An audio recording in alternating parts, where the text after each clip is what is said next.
Thinking about my desert family, the Bantiwa tribe who adopted me, my mind goes back to the chill of that night in Egypt, when I finally fought my way free of the suffocating tombs. I only just made it. On my first meeting Patai, I never saw her. Blinded as I was and gasping for air, I was barely able to support my own body weight. Suddenly, I was aware that water was being poured into my mouth, spilling down my chin. Gentle fingers were spreading oil on my face and lips. Then I was being lifted and carried to a welcoming campfire. I could smell food, see figures dressed in classic Bedouin attire. Clearly the strangers were awed by my rescuer, whom they addressed as Sidi. With me they were cautious, but not unkind. Little did I know that these people would become my people, my family, my cause, and eventually, my greatest loss. The Bantiwa tribe were typical of so many desert people, unassuming and generous of heart. What intrigued me most of all, however, was the fact that the women greatly outnumbered the men. And it was predominantly the women who bore arms in defense of the tribe, something they did superbly, as I was to learn. I befriended Hamia, lead spear of the Mufasi, the first shield warriors. She epitomized everything that was admirable and worthy about the Bantiwa, and we became oath-bonded, sisters in arms. I began to practice fighting skills with her, and we exchanged hand-to-hand combat techniques, learning much from each other. In the months that followed, I was in no hurry to return to the world I had previously been part of. I needed time to get a perspective on what had happened at the tombs, and why no one had come searching for me. For now at least, I was content to travel with the tribe as they made their sedate way along the ancient trade routes of the immense North African plains. It was mostly a peaceful period, despite the inevitable raids by brigands or low-level pilferers. The periods of tranquility allowed me time to become familiar with the ways and speech of my adoptive people. Periodically, we would stop at settlements to trade oils and essences that the Bantiwa produced from the many varieties of plant life that they gathered in remote parts of the arid landscape. These extracts had simple uses, such as perfumes, but most of their oils were intended for healing and were highly sought after across the region. I have never met a people who so valued an unremarkable and inconspicuous appearance. They were Spartan in their simplicity. Even their name, Bantiwa, translated as restraint or moderation. In time I understood how this was all a disguise, a ruse. The Bantiwa were guardians of a great secret centered on an extraordinary botanical specimen, the shimmelau, or night's tears. This plant was totally unique in its healing properties, and was revered and protected by the Bantiwa, almost as if it was their very ruah, their soul. Several weeks after journeying far from the pyramids, I spotted a child playing with a battered old rucksack. Of course I recognized it as my own, but knew instinctively that it had no part in my new life here in the desert. I let her keep it. Run-ins with scavengers were a norm of existence in the desert. Most were nothing to be overly concerned about, even with Western mercenaries and legionnaire deserters making their presence felt in the region. Then, everything about my new existence took an uncanny twist the night we were attacked by a rival tribe led by a brute named Scar. He was what is called Ruah Azalam, dark soul, amongst the Bedouin, and was known to be in cahoots with some obscure Western conglomerate, staking a claim in the area. On the night in question, Scar's brigands ripped their way into 3 of our main storage tents. The Mufasi responded instantly, engaging the invaders in silent close-quarter fighting that was savage and merciless. I fought my way to Scar and tackled him head on. He was powerful, but blinded by his own rage, and I chopped him up a bit before delivering deep slices across both leg tendons. He went down, but was instantly surrounded by a phalanx of heavily armed Bedu, so I couldn't get to him to finish the job. Killjoys. He was dragged off cursing. We had dead and wounded to take care of, so there was no sense of jubilation at Scar's defeat. As we prepared to decamp and make ourselves scarce, I found myself surrounded by a circle of smiling faces. Friends, tribal elders, and people I knew well. They addressed me as El Hawa, Desert Wind, for the very first time. Petai, standing in the shadows, raised a palm in greeting, or blessing. I have never felt so accepted into a people's way of life. I now had two tribal names, El Hawa and Ushani, a private name used by Petai whenever we were alone. The tale of Scar's defeat spread quickly throughout the region. Of course, in his version, he had fought magnificently against a demonic figure, possibly even some kind of enraged angelic being. A Muakib. I realized that this pretentious blustering was something that could be used to our advantage. I began leading select groups of Mufasi fighters on stealth sorties against potential raiders. This was intended to enhance the growing El Hawa myth, rather than to inflict any serious damage, although there were often casualties. I had been presented by the tribe with a new Bedouin robe and cloak of a deep ocean blue. This distinctive garb came to identify El Hawa wherever and whenever she appeared.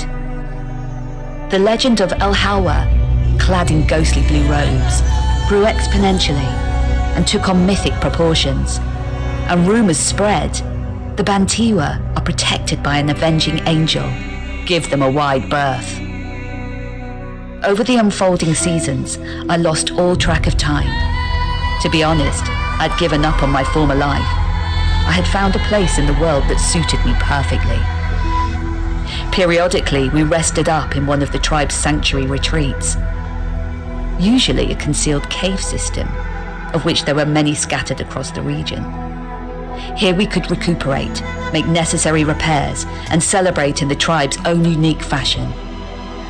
These underground realms were a marvel to explore. I came across many ancient carvings and artifacts, caverns filled with the shattered remains of ruined settlements.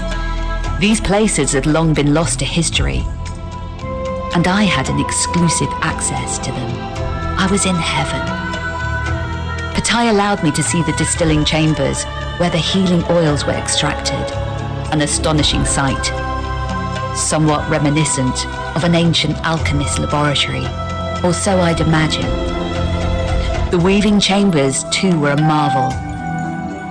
This was where the tribesfolk produced subtle glowing tapestries, patterned with landscapes and symbolic figures. The Bantiwa had no form of written language, and these weavings were a record of their unique tribal history. It was pointed out to me how the recurrent symbol for the sacred Shimalau occurred not only in the ornate patterning of the tapestries, but on clothing, on amulets, engraved on weapons, hidden amongst everyday objects. It was everywhere, once I knew what to look for. My instincts were on high alert, telling me that I was on the periphery of some stunning revelation, no doubt of it. Something profound and far-reaching existed at the heart of this outwardly unremarkable people. But what? At this stage, I got no more than hints and veiled references. I overheard mention of Shimalau's sixth oil, whilst the elders discussed the ever-intrusive Westerners, who were ruthlessly seeking the origins of an elixir oil. What? An elixir? Petai, in her imperturbable way, would not satisfy my curiosity. I must learn to be patient, she advised. Good grief, I was doing my best. I burned off my excess energies by leading sorties as El Hawa, or by exploring this astonishing region of the world, so richly endowed with historic ruins and unknown sites. I was making discoveries that any archaeologist would have willingly assassinated Napoleon to be part of. I'm glad to say that my mastery of their unique language was improving. To my delight, the elders declared me blood daughter of the tribe. Now I truly belonged. I was truly Bantiwa. Also, in due time, I was initiated into the mysteries of the miraculous elixir, or sixth oil of the Shimalau. Patai said I was ready, but that is all I will share of such matters in this account. Not a whisper of Shimalau lore must ever be known outside the tribe. For all Bantiwa, this is the unbreakable law.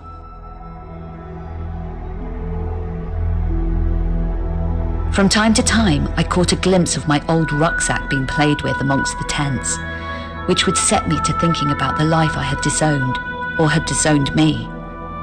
My English origins still had claim on me, though not in the way that my current life had. There was unfinished business back there, I knew it. I discussed this with Patai and the elders, as well as friends. As El Hawa, I felt a duty of protection for my adopted family. The Bantiwa were perfectly capable of protecting themselves, exactly as they had before I joined them, in my desperate and bedraggled state. I would be missed, yes, but it would not be a permanent absence.